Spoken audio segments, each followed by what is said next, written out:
Hello, my name is Brittany, and today I am here to talk to you a little bit about what I've learned about songwriting from listening to the Beatles. So, we all love the Beatles, and if you say you don't love the Beatles, then you obviously haven't listened to enough of their music. But regardless about how you feel about their music, it's quite obvious that Lennon and McCartney had quite a knack for songwriting. And over the last 3 years, I've been in a studio composition program, which is really like a composition program with a focus on modern songwriting. So we got to take a look at a lot of Beatles tunes. So without further ado, here are a couple of cool songwriting tips you can pick up from the Beatles and use in your own writing, regardless of the genre that you write or the instruments that you play. Alright, so one thing that the Beatles do a lot, which I really love, is that they start a lot of their songs on chords other than the tonic. So, if you know your music theory, the tonic is the one chord,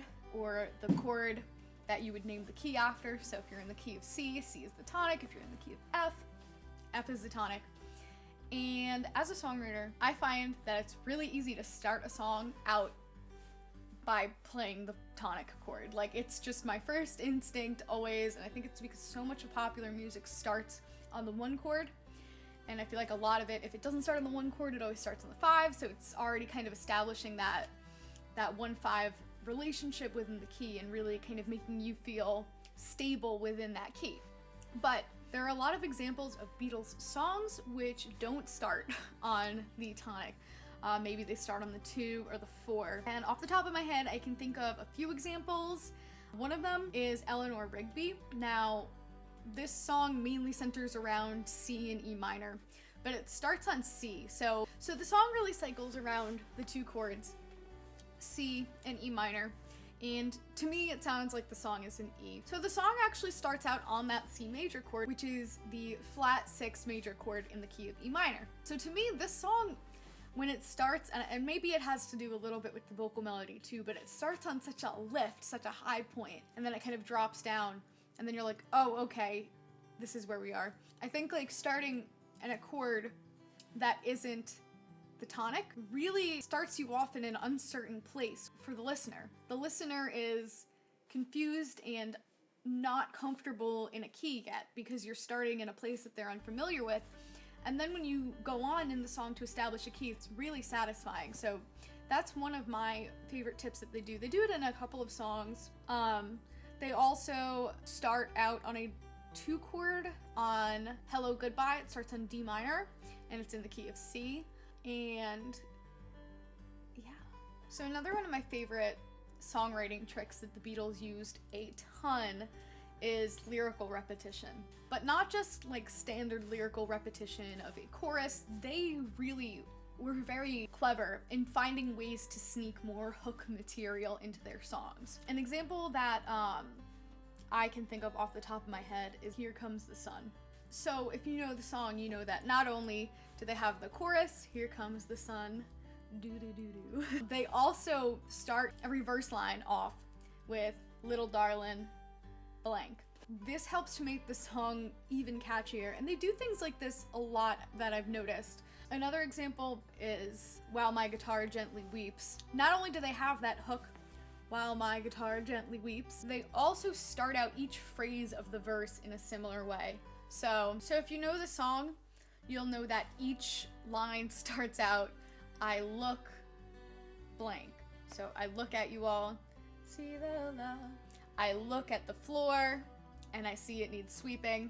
Later on, I look at the world, and I notice it's turning. They do this a lot. Even if it's not typically a place where they're trying to put the hook, they're kind of putting mini hooks in other places. A lot of times they'll take the hook that they have, and they'll break it up into smaller chunks and sneak it into other places of the song. So an example I can think of off the top of my head would be Hey Jude. So while you have the very obvious catchy section, Hey Jude, I don't know if I'm singing in the right key, but just for an example. Then later on they change the melody and they sneak the line Hey Jude in, sung in a different way. So then they'll have Hey Jude, refrain. They sneak it in other places, and so you're not really aware that they're giving you the same material because they're reworking it into a different way, and it actually helps to strengthen the other sections and the hook of the song. So I absolutely love that. Another example off the top of my head would be Blackbird. Blackbird singing in the dead of night.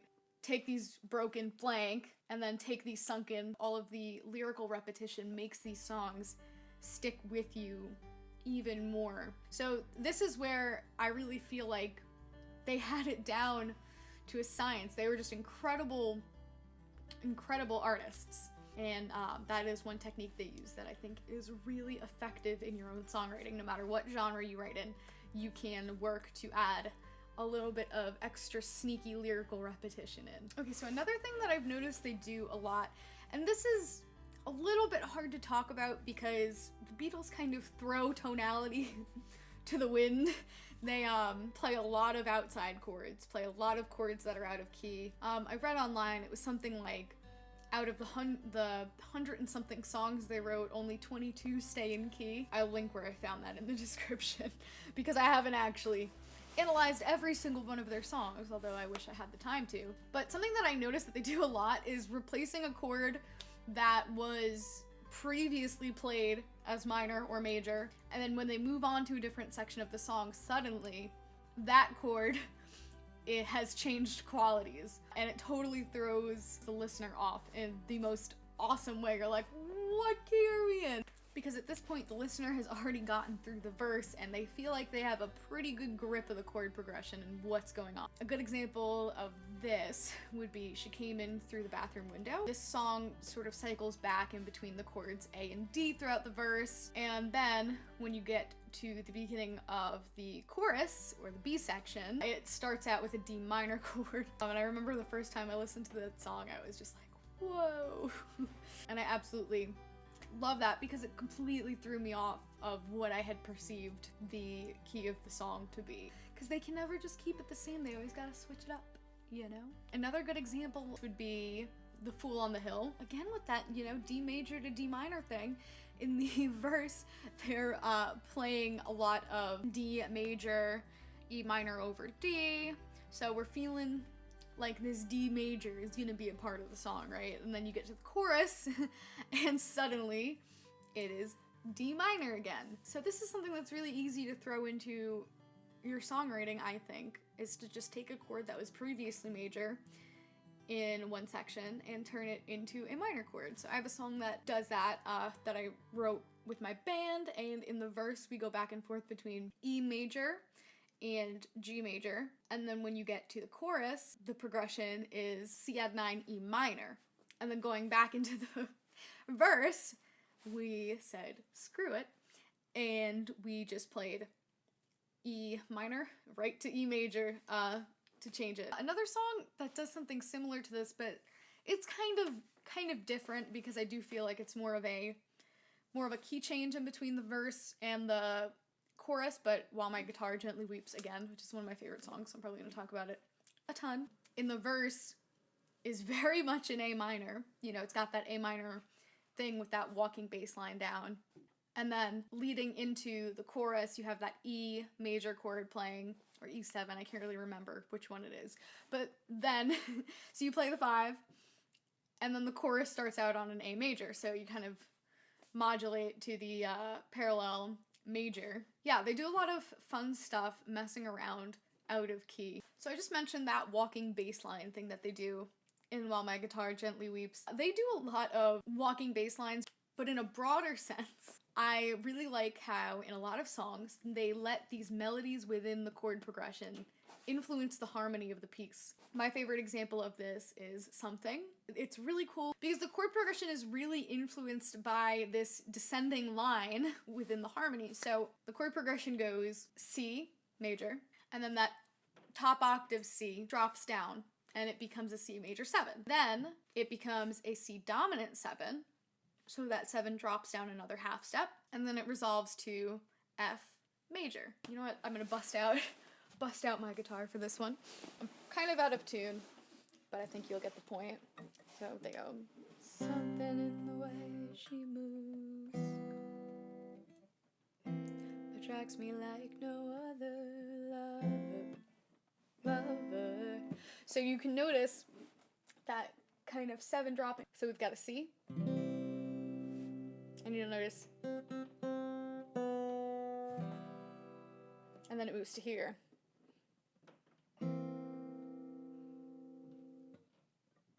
And then it moves down another half step. Within that harmony, you're getting this melodic line.